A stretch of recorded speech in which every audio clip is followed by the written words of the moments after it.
할렐루야. 오늘도 이 새벽에 나오신 여러분들에게 하나님의 평강과 축복이 함께 하시기를 주님의 이름으로 축원합니다. 오늘 고린도후서 8장 1절부터 24절까지 말씀으로 균등하게 하려 함이라, 균등하게 하려 함이라, 이런 제목으로 말씀의 은혜를 나누고자 합니다.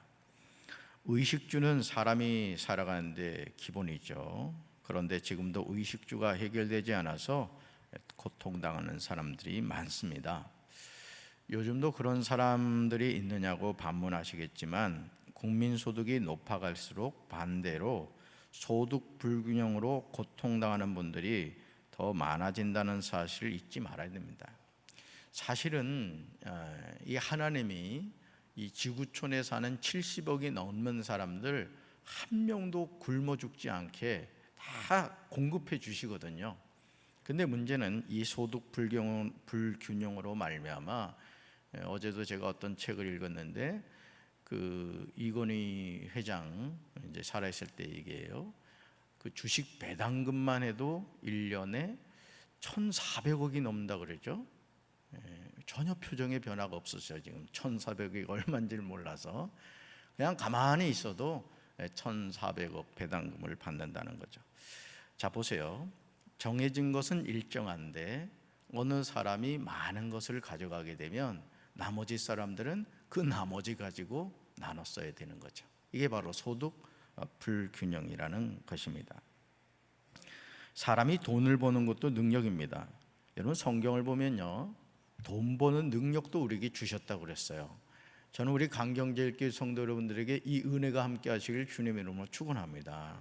이게 블루오션이라고 그러잖아요. 레드오션이라고 그러고 블루오션이라고 하는데, 어떤 사람들은 정말 그런 그 은사가 있는 분들이 있어요. 이렇게 봐서 이거 하면 돈벌이가 되겠구나. 이게 능력이에요. 아무나 돈을 잘 버는 것이 아니죠. 물론 성실하게 살면 굶지는 않겠지만 아무리 성실하게 살아도 그렇게 넉넉하게 살지 못하는 사람도 많이 있습니다. 그러므로 돈 버는 능력이 있어서 생활에 여유가 있는 분들의 역할이 중요한 거예요. 그래서 저와 여러분이 잘 알고 있는 말 가운데 이런 말이 있죠. 노블리스 오블리제. 이 말의 의미는 상류 계층에 있거나 사회적으로 높은 지위의 사람들에게 요구되는 도덕적인 의무로서 높은 지위에 있는 사람들이 도덕적으로 가져야 할 의무들을 가르치는 말이죠. 저는 강경제일교회가 이런 역할을 해야 한다고 믿습니다.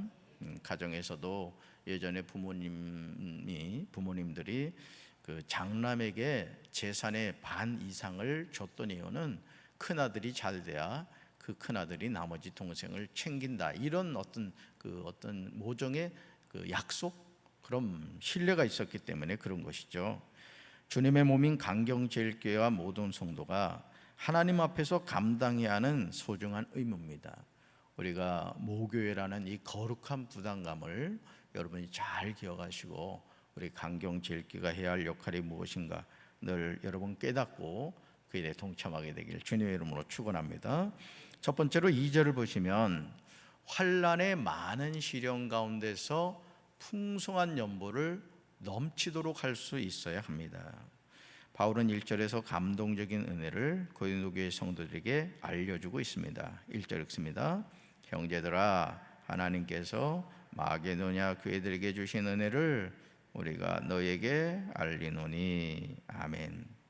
지금 바울은 하나님이 마게도냐 교회들에게 주신 은혜를 말하고 있습니다.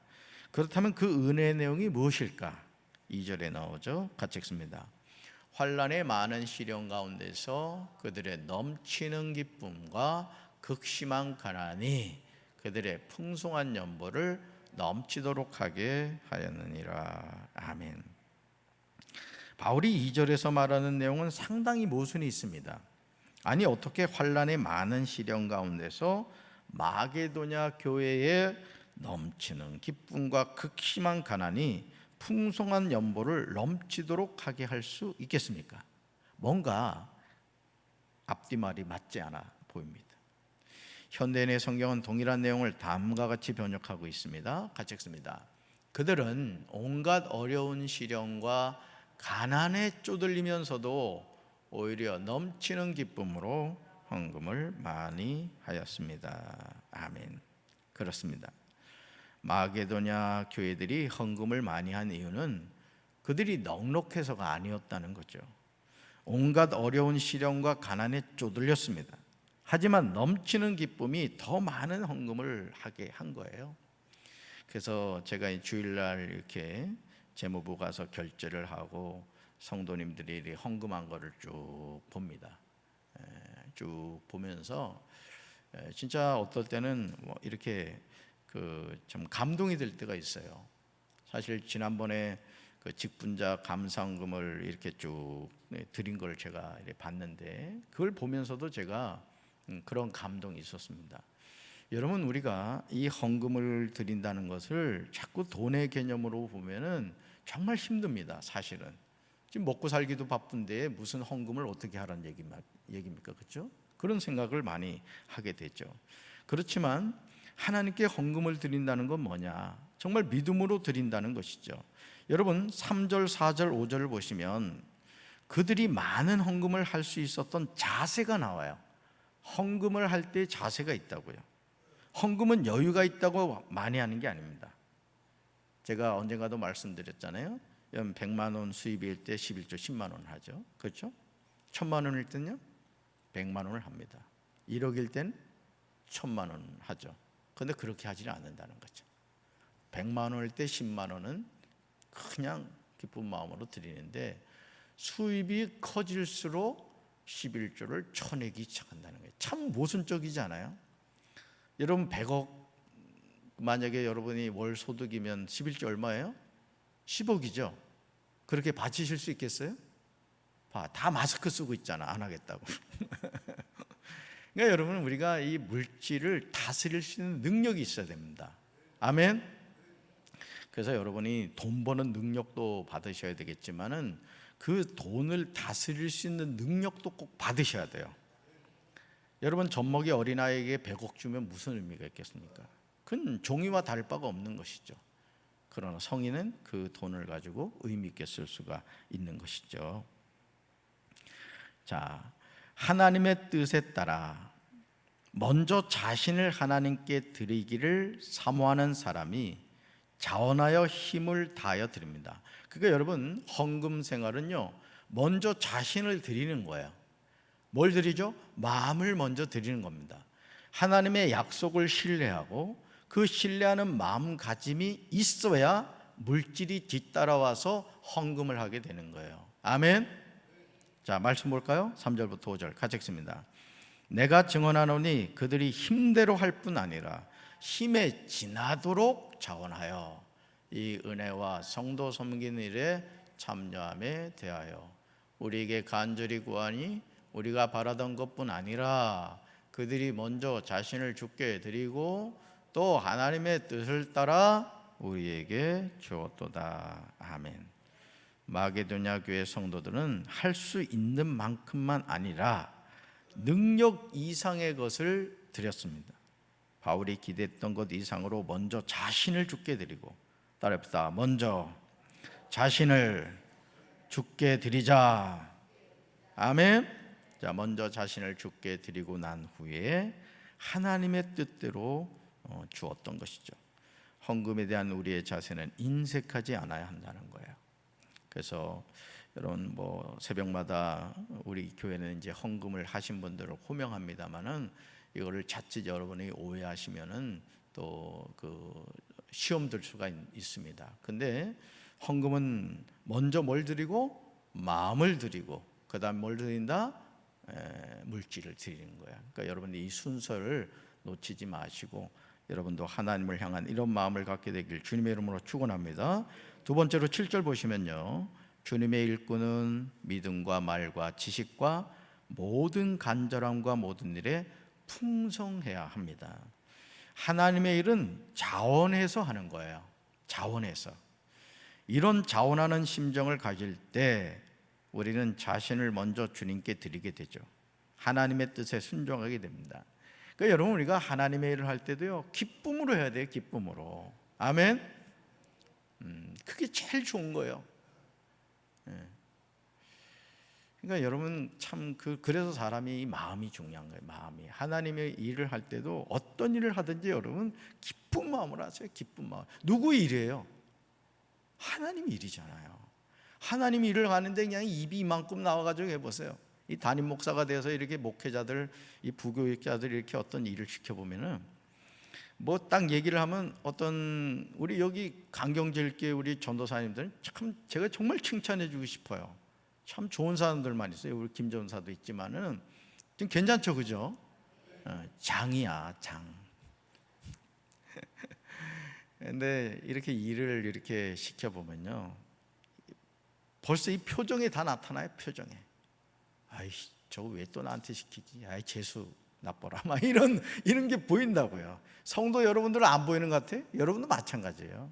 일하는 거 이렇게 보면 참 그냥 내일처럼 막 땀을 뻘뻘 흘리면서 일하는 사람이 있는가 하면은 조금 이렇게 거시기한 사람들이 있어. 거시기한 사람들. 여러분 6절 보실까요? 6절 보시면 디도를 향한 바울의 이런 마음이 잘 표현되어 있어요. 같이 읽습니다. 그러므로 우리가 디도를 권하여 그가 이미 너희 가운데서 시작하였은즉 이 은혜를 그대로 성취하게 하라 하였노라. 아멘. 지금 바울이 디도에게 요청한 것이 뭐죠? 그것은 디도가 이미 시작한 대로 이 은혜로운 일, 즉 헌금을 고린도 교회 성도들 가운데서 완수하라는 거예요. 이게 참 부담스럽잖아요. 그러니까 쉽게 말해서 마게도냐 교회가 예루살렘 교회를 돕기 위해서 자원하여서 헌금을 했는데 이게 생각보다 너무 많이 한 거예요. 그래서 이 사명을 가지고 디도가 지금 어디 간 거예요? 고린도 교회 간 겁니다. 여러분 사실 목회자가 성도들에게 헌금에 대해 얘기하는 게 너무너무 부담스럽거든요. 근데 지금 그 일을 누가 맡았어요? 디도가 맡은 거예요. 디도가. 그러니까 그게 쉬운 일이 아닌 거예요. 그런데 헌금을 고린도 교회 성도들에게 가운데서 완수하라는 거예요. 자, 그렇다면 이 일을 무엇으로 감당할 수 있을까? 7절에 그 내용이 나와요. 7절 같이 읽습니다. 오직 너희는 믿음과 말과 지식과 모든 간절함과 우리를 사랑하는 이 모든 일에 풍성한 것 같이 이 은혜도 풍성하게 할지니라. 아멘. 7절 내용을 쉬운 성경에서는 다음과 같이 번역하고 있음을 보게 됩니다. 같이 읽습니다. 여러분은 믿음이나 말에 있어서만 아니라 지식이나 간절한 마음에서 그리고 우리를 향한 사랑 등 모든 면에서 뛰어납니다. 그러니 여러분은 이 헌금하는 일에 있어서도 뛰어나게 하시기를 바랍니다. 아멘. 자, 병 주고 약 주고 하는 거예요, 그렇죠? 병 주고 약 주고 한다고 막 칭찬해 놓고는 빨간 것이 결론은 뭐예요? 헌금해라 이 얘기예요. 참 저는요 강경제일교회가 이런 일에 풍성하게 되기를 기도합니다. 우리가요 교단을 섬기고 또 연회를 섬기고 지방을 섬기고 형제 교회를 섬기는 일은 하나님 주신 특권이고 은혜입니다. 그래서 제가 우리 장로님들한테도 그런 말씀을 드렸지만은 우리가 참 이렇게 돕는다는 거에 대해서 이 목이 빳빳해지면 안 돼요. 사실은 이 도움을 받는 입장에서는요 말 한마디 표정 하나에 아주 민감합니다. 그렇기 때문에 우리가 누구를 도울 때는 더 낮은 자세로서 도울 수 있도록 해주신 하나님께 감사하는 마음으로 정말 상대방을 배려하면서 존중해야 돼요. 아멘. 자, 우리 교회가 그런 교회가 되어야 될 줄로 믿습니다. 우리가 가난한 이웃을 섬기는 일은 우리가 마땅히 해야 할 일이죠. 그러므로 8절에서 바울은 이렇게 말합니다. 내가 명령으로 하는 말이 아니요 오직 다른 이들의 간절함을 가지고 너희의 사랑의 진실함을 증명하고자 함이로라. 자, 뭐예요? 명령이 아니라는 거예요. 그러니까 너희 사랑의 진실함을 증명하는 방법이라는 거죠. 우리가 누군가를 돕는다는 것은 명령의 차원이 아닙니다. 다른 사람들의 간절함을 가지고 사랑의 진실함을 증명하는 거예요. 저는 우리 강경제일교회가 이런 교회가 되어야 될 줄로 믿습니다. 세 번째로 9절 보시면요 예수 그리스도의 가난함으로 말미암아 우리를 부유하게 함을 기억해야 됩니다. 저와 여러분이 가난한 사람들을 도와야 하는 이유가 무엇일까? 바울은 그 근거를 9절에서 제시하고 있습니다. 우리는 이 말씀을 통해서 자신이 누군가를 돕는 것이 동량이 되어서는 안 됨을 깨달아야 돼요. 자, 말씀 같이 읽습니다. 우리 주 예수 그리스도의 은혜를 너희가 알거니와 부요하신 이로써 너희를 위하여 가난하게 되심은 그의 가난함으로 말미암아 너희를 부요하게 하려 하심이라. 아멘. 여러분, 예수님이 어떤 분이십니까? 이 세상 모든 만물의 주인이시죠. 그럼에도 허물과 죄로 죽어있던 우리를 위하여 가난하게 되셨다는 거예요. 그 이유는 예수님의 가난함으로 말미암아 우리를 부유하게 하려 하심이라는 거죠. 11절을 보시면요, 헌금하는 사람의 태도가 나옵니다. 헌금하는 사람의 태도 같이 읽습니다. 이제는 하던 일을 성취할지니 마음에 원하던 것과 같이 완성하되 있는 대로 하라. 아멘. 즉 이제는 하던 일을 마무리하라는 것이죠.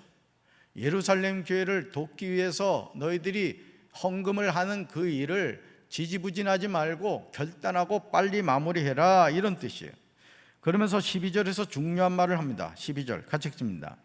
할 마음만 있으면 있는 대로 받으실 터이요 없는 것은 받지 아니하시리라. 아멘. 우리는 구제를 하는 일이라 하나님께 헌금을 하는 일에 있어서 얼마를 바치느냐에 관심이 많죠. 그러니까 왜 11조 생활을 못하느냐? 얼마를 바치는 데 집중하기 때문이에요. 이상합니다. 이 11조 생활 못하는 분의 특징은 뭐냐면 먼저 자신이 쓸 걸 다 뽑아 놓습니다. 예비비까지 빼어나요. 그리고 나니 11조 할 게 없는 거야.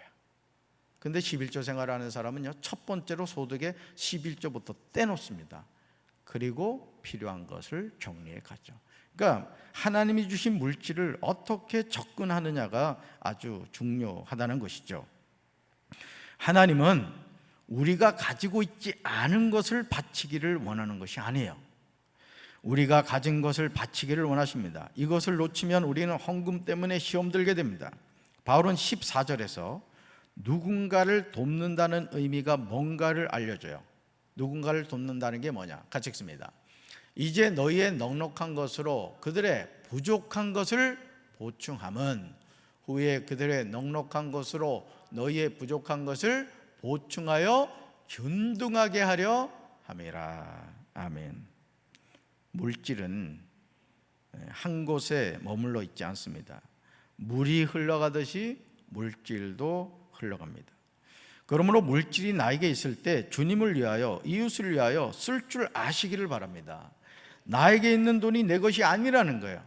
여러분, 예수 믿는 사람들의 중요한 신앙의 고백 가운데 하나가 뭐냐면 내게 있는 모든 것이 주님의 것이다, 이 고백이 있어야 돼요. 그리고 이것이 진실해야 됩니다. 그렇게 하면 우리가 어떻게 돼요? 물질의 노예가 되어서 살게 되는 거죠. 하나님이 나에게 잠시 맡긴 거예요. 하나님은 때가 되면 주신 것을 모두 찾아가십니다. 저는 우리 사랑하는 성도 여러분들이 하나님이 주신 것을 잘 다스리고 잘 쓸 줄 아는 우리 성도들 되길 주님의 이름으로 축원합니다. 네 번째로 18절이에요. 부름받은 일꾼은 복음으로써 모든 교회에서 칭찬받는 삶을 살아야 합니다. 바울은 고린도후서 8장 16절부터 24절까지 적지 않은 내용을 디도와 그의 동력자에 관하여 기록하고 있음을 보게 되죠. 16절의 시작은 다음과 같습니다. 같이 읽습니다. 너희를 위하여 같은 간절함을 디도의 마음에도 주시는 하나님께 감사하노니. 아멘. 성령 안에서 하나가 되는 사람들은 같은 간절함을 가지게 된다는 거예요. 왜냐하면 성령은 하나님의 자녀들이 하나 되게 하시기 때문이죠. 우리가 이 강경제일교회가 부흥하고 강경제일교회가 하나님이 기뻐하시는 교회가 된다는 것은 뭐냐? 성령 안에서 하나된 마음을 가져야 되는 거예요. 담임 목사가 교회를 향하여 관심을 가지고 뭘 해야 되느냐 고민하고 기도하듯이 우리 장로님들 모든 성도들이 그런 마음을 가져야 되는 거예요. 아멘. 그럼 보입니다, 여러분. 제가 새벽에 올라오면서 우리 박용선 장로님한테 말씀을 드렸습니다만 2층 로비에 박스가 하나가 어제 저녁부터 있었어요. 여러분, 그게 사소하게 보이지만 수많은 성도가 어제도 100여 명이 넘는 성도들이 수요 저녁 예배에 참여했다고. 근데 그게 왜 안 보였을까? 여러분 한번 돌이켜 보셔야 돼요. 우리가 주님의 몸된 교회 성도로서 살아간다는 것은 늘 살피라고 그랬잖아요, 제가. 여러분, 그걸 여러분이 잔소리로 생각하지 마시고 정말 하나님의 성전의 주인의식을 갖고 여러분이 함께 동참하는 동역자들이 될 수 있게 되길 주님의 이름으로 축원합니다. 여러분 17절 보시면요, 디도는 고난을 받고 더욱 간절함으로 자원하여 고린도 교회 성도들에게 나아갔다고 기록하고 있어요. 자원함으로 나갔다는 거예요. 근데 18절 보시면 디도와 함께 보낸 형제가 어떤 사람인지 나와요. 디도와 함께 보낸 형제가 어떤 사람인지 같이 읽습니다. 또 그와 함께 그 형제를 보내었으니 이 사람은 복음으로써 모든 교회에서 칭찬을 받는 자요. 아멘. 이 빨간 글씨가 중요합니다. 이 사람은 복음으로써 모든 교회에서 뭘 받았다? 칭찬을 받았다.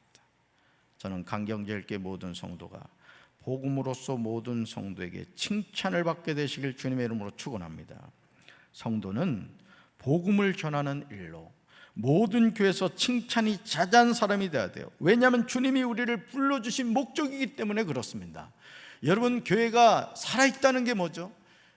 좋은 교회라는 게 무슨 뜻입니까? 그것은 강단에서 하나님의 말씀이 선포되고 하나님의 말씀인 복음이 선포되고 그 말씀을 받아 먹고 돌아가는 성도들이 일상의 삶에서 예수를 전하며 살아가는 거예요. 그래서 여러분, 극성맞아져야 됩니다.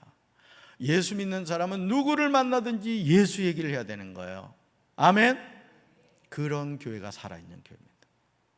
평생을 살아도 예수님을 누구에겐가 한 번도 전하지 못했다. 그것은 그분의 구원의 확신을 한번 점검해 봐야 돼요. 저는 우리 강경제일교회가 그런 교회가 되어야 될 줄로 믿습니다. 어제도 그 무더운 날씨에 여러분 강경 5일장에 사랑의 카페 복음을 전했어요. 빌립 전도대가 그 뜨거운 날씨에 주일마다 복음을 전합니다. 왜 그런 일을 하는가 이거예요. 효과가 있느냐 없느냐가 중요한 것이 아닙니다. 복음을 전하는데 효과가 어디 있습니까? 하나님이 책임지시지. 저는 우리 사랑하는 성도 여러분들이 일상의 삶에서 복음을 전하는 일에 앞장설 수 있게 되길 주님의 이름으로 축원합니다. 19절 보시면요, 디도에 대한 소개가 나와요. 19절 같이 읽습니다. 이뿐 아니라 그는 동일한 주의 영광과 우리의 원을 나타내기 위하여 여러 교회의 택함을 받아 우리가 맡은 은혜의 일로 우리와 동행하는 자라.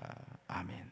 쉬운 성경으로 보시면 디도는 주님의 영화롭게 하고 주님을 영화롭게 하고 바울과 동역자들의 간절한 마음을 표현하는 헌금을 전달하는 일에 도우라는 뜻으로 교회에서 뽑은 사람이죠. 참 어려운 일을 맡은 거예요. 그런데 디도에 대해서 바울은 23절에서 다시 소개합니다. 23절 같이 읽습니다. 디도로 말하면 나의 동료요, 너를 위한 나의 동역자요, 우리 성도들로 말하면 여러 교회 사자들이요, 그리스도의 영광이니라. 아멘. 대단하지 않습니까? 디도와 그 형제들에 대해서 이 빨간 글씨를 여러분 한번 주목해 보셔야 돼요. 바울에게 디도는 동료였고 동역자였습니다. 디도와 함께한 사람들은 여러 교회의 사자들이요 그리스도의 영광이었다는 거예요. 저는 강경제일교회 모든 성도가 담임 목사의 동료와 동역자가 되시길 주님의 이름으로 축원합니다. 당연히 우리가 주님의 동료의 동역자가 되어야 되죠. 또한 교회의 사자들이 되시고 그리스도의 영광이 되시기를 바랍니다. 24절에서 바울은 이렇게 권면하죠. 같이 읽습니다. 그러므로 너희는 여러 교회 앞에서 너희의 사랑과 너희에 대한 우리 자랑의 증거를 그들에게 보이라. 아멘. 동일한 구절을 우리말 성경 이렇게 번역해요. 같이 읽습니다.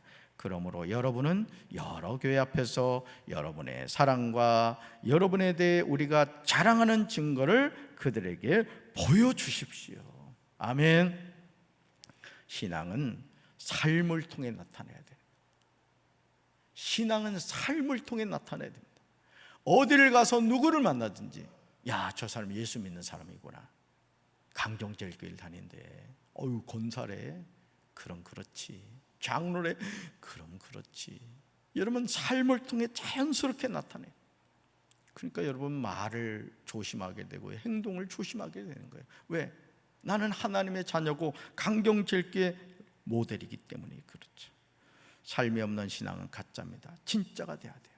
저는 저가 진짜 목사가 되고 여러분이 진짜 성도가 되어서 하나님의 자녀로서 오늘도 어느 곳에서나 믿음으로 승리하는 하나님의 백성들 되기를 주님의 이름으로 축원합니다. 가슴에 손 얹읍시다. 하나님 아버지, 오늘 바울은 디도에게 예루살렘 교회를 돕기 위한 연보, 헌금에 대한 이야기를 하고 있습니다. 우리가 신앙생활하면서 이 물질의 문제, 헌금은 참 쉽지 않습니다. 그럼에도 하나님께서는 우리에게 구하실 때가 있고 또 바치라고 하실 때가 있습니다. 이제 우리가 하나님 헌금을 돈으로 보지 않게 하시고 하나님을 향한 우리의 마음과 신앙의 고백임을 기억하면서 하나님, 우리가 그 물질을 다스릴 수 있는 능력을 허락하여 주시옵소서. 오늘도 믿음 안에서 하루를 살아갈 때 우리 사랑하는 성도들을 축복하여 주시고 저들의 삶에 하나님의 다함이 없는 은총으로 함께하여 주시옵소서. 예수님 이름으로 간절히 축복하며 기도합니다. 아멘.